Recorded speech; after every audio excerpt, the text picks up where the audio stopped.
आज की वीडियो में हम जाने वाले हैं पोर्ट बस से डिगलीपुर की जर्नी पर राधा बस के अंदर। तो लगभग 10 बजे हम पहुंच गए अबरडीन बाजार के बस स्टैंड में, जहां राधा बस पहले से डिगलीपुर का बोर्ड लगाकर जाने के लिए तैयार खड़ी थी। तो बस का एक एरियल व्यू लेने के बाद हम सीधे चल दिए बस के अंदर की तरफ। बस की सीढ़ी ज्यादा ऊंची नहीं थी, फिर भी उसे और कंफर्टेबल करने के लिए नीचे एक स्टूल रखा गया था। बस के हर विंडोज पे पर्दे लगे हुए थे और सीट्स तो देखने में ही काफी कंफर्टेबल लग रही थी। और बस का ड्राइविंग केबिन इतना मस्त बनाया है कि मैं देखकर वहीं बैठने चला गया। बस के पीछे देखा तो वहाँ पे भी इमरजेंसी एग्जिट और ऊपर सामान चढ़ाने के लिए सीढ़ी दी गई थी। घड़ी में 10:30 होते ही मुत्तू भैया आ गए ड्राइविंग सीट पर और निकाल दिया बस को डिगलीपुर जाने की ओर।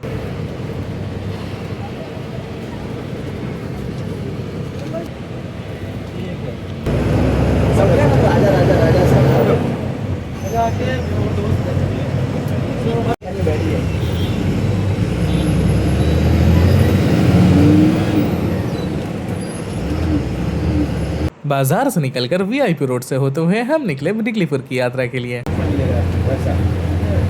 जितनी स्पीड बस चल रही थी उतना है स्पीड मुत्तू भैया का मुंह भी चल रहा था और वो हमारे साथ बातें करते हुए बस को आराम से चला रहे थे। थोड़ी देर बाद मुत्तू भैया ने फुल स्वैग में आकर चश्मा भी लगा लिया। थोड़ी देर चलने के बाद हम पहुंचे भातू बस्ती, जहाँ पे सामान चढ़ाने के लिए एक आदमी पहले से इंतजार कर रहा था। यही तो होता है ट्रस्ट कि अगर ये बस डेली जाएगा तो मैं अपना सारा सामान इस बस के थ्रू भेज सकता हूँ। भातू बस्ती से निकलकर हम बढ़े अपने पूरी चाल के साथ जिरगा टांग की ओर।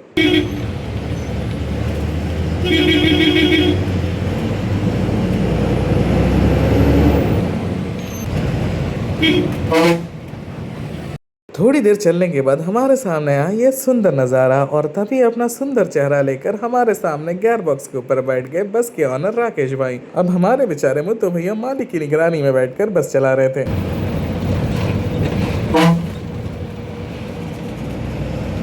देखते ही देखते हम पहुंच गए धनी खाड़ी और उसके बाद वहां से पकड़ी हमने एक्सट्रीम स्पीड।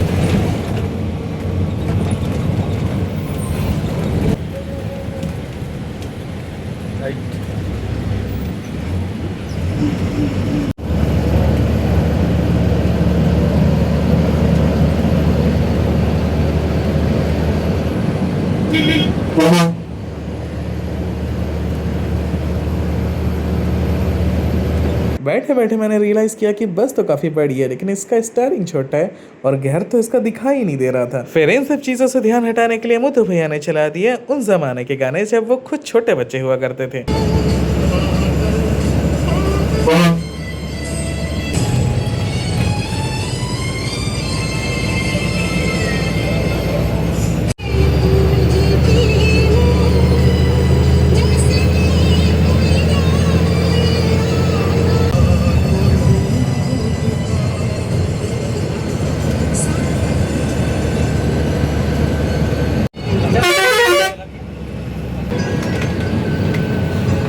सामने भगवान की एक सुंदर सी मूर्ति रखी हुई थी जिसमें शायद घर से लाए हुए फूल चढ़ाए गए थे और ऊपर सभी भगवानों की लाइट वाली फोटो रखी गई थी जो मुझे पर्सनली बहुत ज्यादा पसंद है।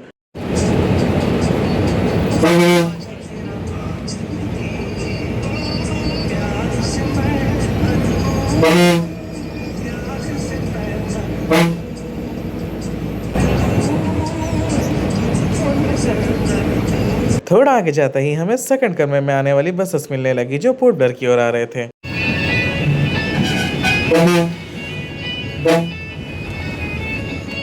फिर जंगल रास्ते को पार करते हुए हम बड़े सीधा जिरगा टांग की ओर।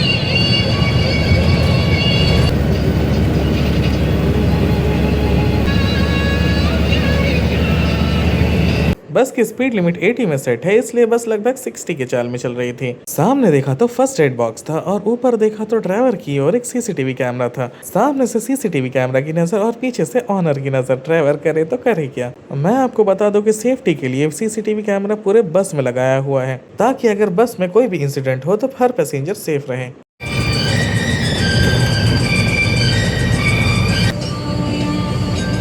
तो कुछ ही समय चलने के बाद हम पहुंच गए सीधे जिरगा टांग।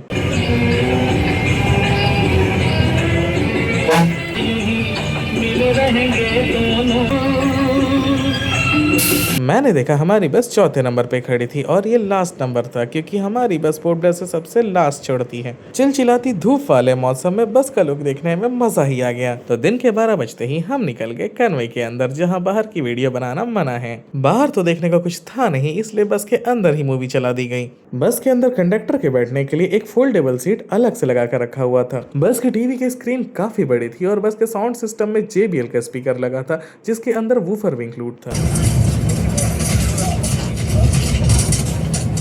तो मैंने भी अपने खिड़की के पर्दे डाल लिए और लग गया मूवी एंजॉय करने। बोला इतने लंबे लंबे श्वास मत मार, अब कैसे लाएगा उनसे?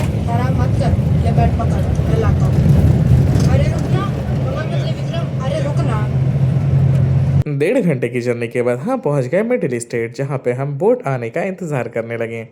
बोट के आने में समय था तो मैंने सोचा क्यों ना बस की थोड़ी जांच पड़ताल की जाए। तो मैं लग गया पहले बस के अंदर के गैप को देखने के लिए। हर सीट के बीच में काफ़ी गैप था और लेग स्पेस काफ़ी बड़ा था।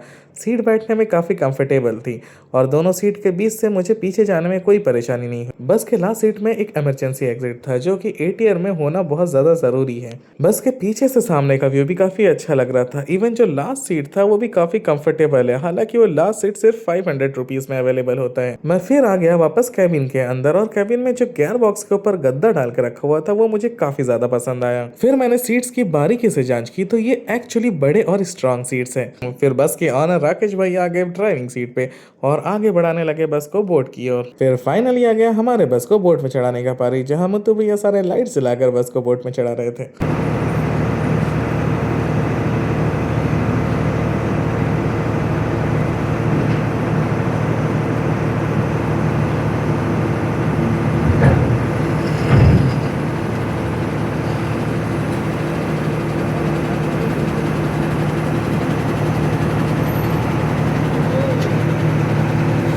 और यहाँ नीचे राकेश भाई का अलग पोस्ट चल रहा है। फिर बोट में निकले हम मिडिल स्टेट से 12 टैंक की ओर जाने के लिए।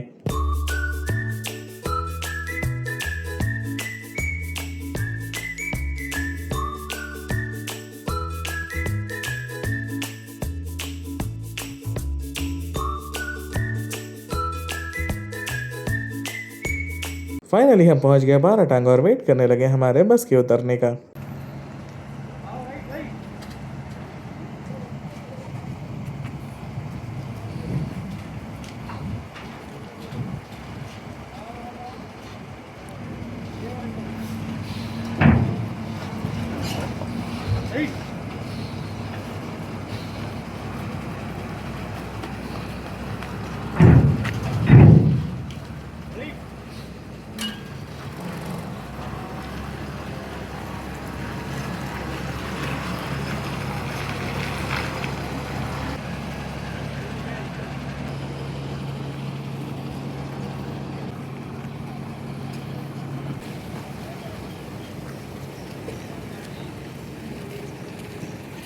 तो सभी पैसेंजर्स के साथ मैं भी चढ़ गया वापस बस के अंदर। फिर यहाँ से निकली हमारी बस पूरे चाल में A टियर रूट में राज करने के लिए।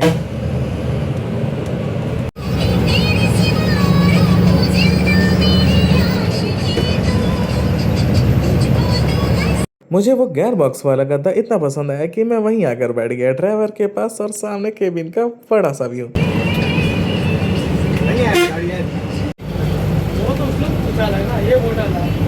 इसका तो ये इसका मजा अलग है भाई कैबिन का।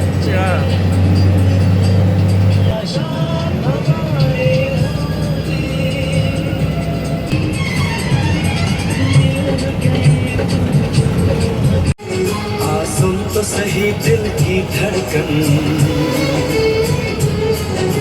सुन तो सही दिल की धड़कन, ओ साथिया। मैंने ऊपर देखा तो आसमान दिखाई दे रहा था क्योंकि बस में सनरूफ है और सामने का व्यू तो कमाल।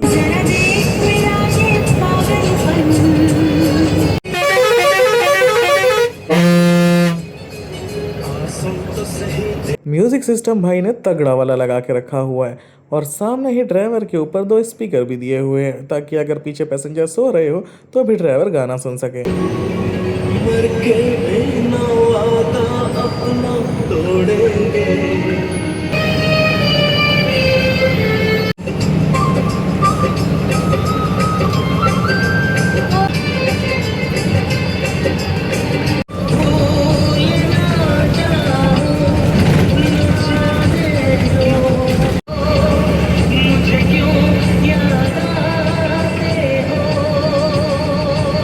फिर फाइनली पहुंच गए हम ए टियर के सबसे फेमस प्लेस कदम तल्ला के पुल के ऊपर।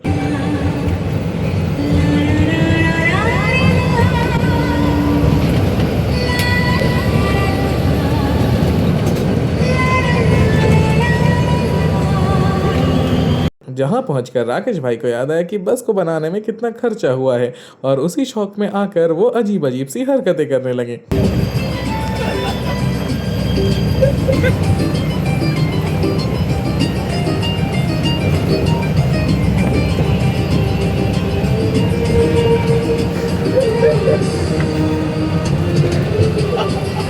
तुमको भाई का हंसता वाला चेहरा तो दिखाओ एक बार। आज साला का फाजी ले जा रहे हैं। ऑनर अच्छे उसने कुछ करके पता चल ऑनर अच्छे बोल के कुछ पता चल। फिर कदम तला पहुंचकर हम रुके मैच देखने के लिए। मैच तो नहीं देख रहे थे हम, असल में सामान उतारना था, तो हमने उस बीच थोड़ा सा मैच भी देख लिया। और यहाँ शायद राकेश भाई खिड़की से कूद नहीं वाले थे मैच देखने के लिए, इतने में मुत्तू भैया ने बस को आगे बढ़ा दिया।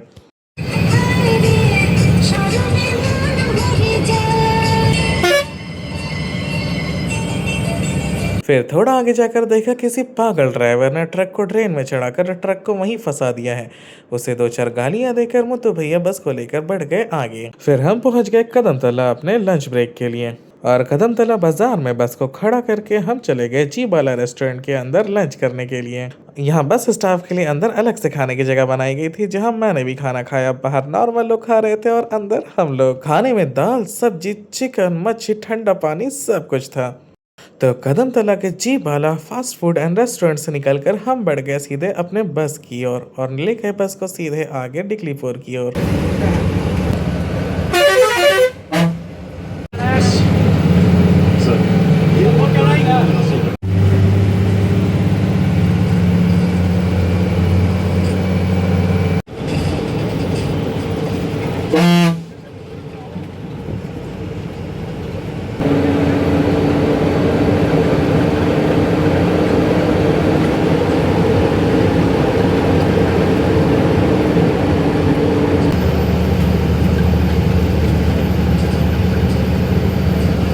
थोड़े आगे जाकर हमने देखा कि एक हिटैची और एक क्रेन मिलकर एक पलटे हुए ट्रक को बाहर निकालने की कोशिश कर रही है, जिस प्रोसेस में हमारा 20 मिनट से ज्यादा टाइम वेस्ट हुआ। फिर जब फाइनली ट्रक को बाहर निकाल लिया गया तब जाकर हमें सामने जाने की जगह मिली।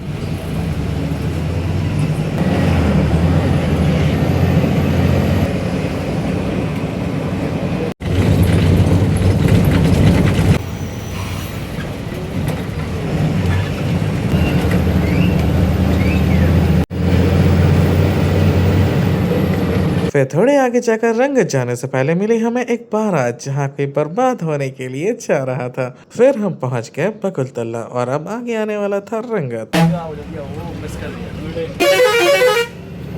आगे जाकर हमें दिखा अंडमान बस लेवर का एक और छोटा सा वीडियोग्राफर।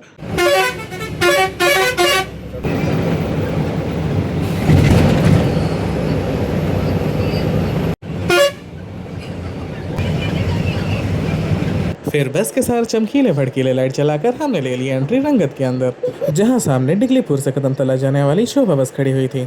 और फाइनली पहुंच गए हम रंगत बाजार के अंदर, जहां बस 5 मिनट का ब्रेक लेती है ताकि जिन पैसेंजर्स को वॉशरूम जाना हो वो सामने के वॉशरूम जाकर आ सके। फिर रंगत से निकले हम कैबिन राइड का मजा लेते हुए और हमारी नेक्स्ट डेस्टिनेशन थी नींबू डेरा।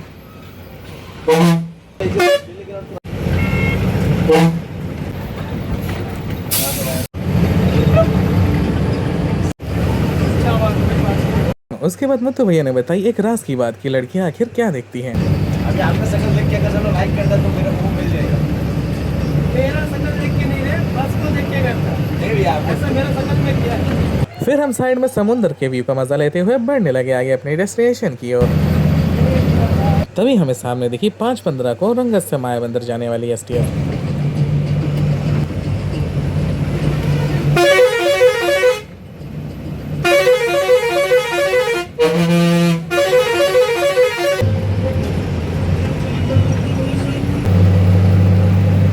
एटीआर रूट में 2 ड्राइवर मिले और आपस में बात न करें, ऐसा हो नहीं सकता। तो वहां थोड़ी देर बात कर हम बढ़ चले आगे।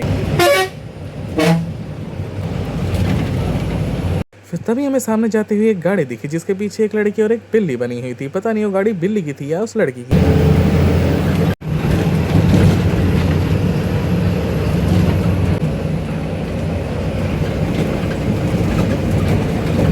और फिर से तड़कती भड़कती लाइट को जलाकर हम पहुंच गए बेली ग्राउंड। यहाँ पैसेंजर्स को उतार के और चढ़ा के हम बढ़ गए आगे नींबू डेरा की ओर।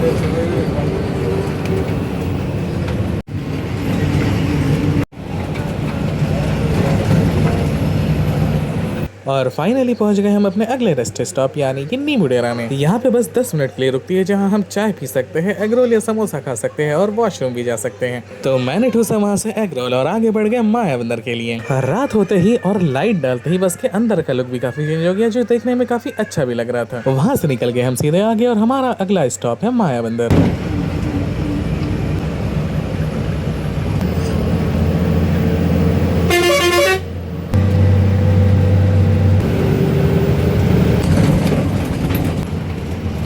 सेल्स हो उसके बारे में वो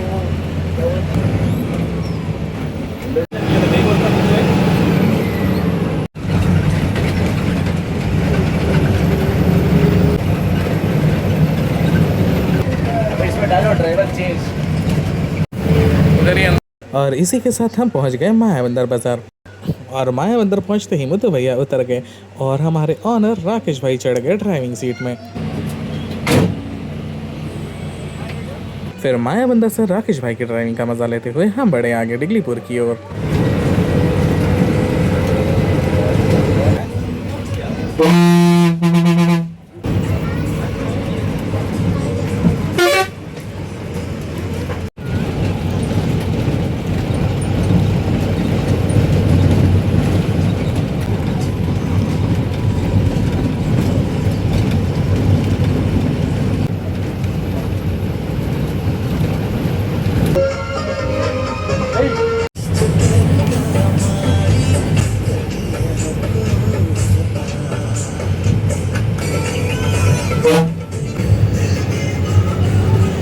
और राकेश भाई तो प्रो ड्राइवर निकले, जो ड्राइविंग करते करते म्यूजिक सिस्टम भी सेट कर रहे थे। फिर रास्ते में मिला हमें फायर ब्रिगेड, जो राधा बस से चलने वालों के लिए हमने बुलाया था। और मोहनपुर पहुंचते ही राकेश भाई ने चार्ज दे दिया अपने दूसरे ड्राइवर को, क्योंकि राधा बस तो एक है पर उसमें ड्राइवर 2। तो अब पूरे स्पीड के साथ हम बढ़ चले आगे डिगलीपुर की ओर।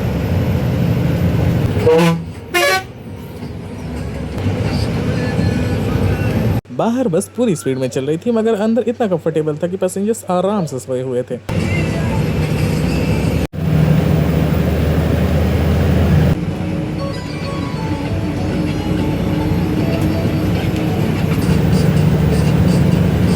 और जल्दी ही हम पहुंच गए किशोरी नगर, जहां कुछ पैसेंजर्स को उतारकर हम बढ़ गए आगे डिगलीपुर की ओर।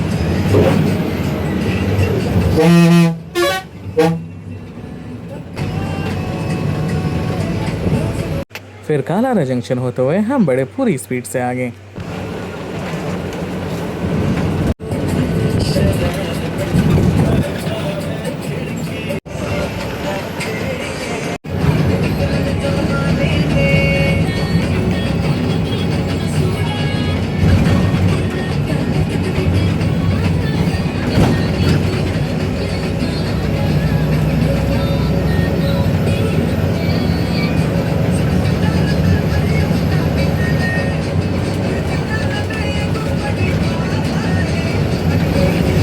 और रात के 9:30 बजे के आसपास हम पहुंच गए डिगलीपुर बाजार के अंदर। वैसे ये बस रात को 8:30 बजे ही पहुंच जाती है, मगर आज बोट लेट होने के कारण हम 1 घंटा लेट से पहुंचे थे। तो डिगलीपुर पहुंचकर हमने कर दिया बस को बाय बाय। और इस बस की जर्नी काफी कंफर्टेबल थी, तो मैं आपको ये जरूर रिकमेंड करूंगा। और आज हमारे साथ ऑल बस लवर अंडमान के क्रिएटर शुभम भी हमारे साथ थे, आप उसका इंस्टाग्राम भी चेक कर सकते हैं। तो आज के लिए बस इतना ही, जल्द मिलते हैं आपको एक नई वीडियो के साथ।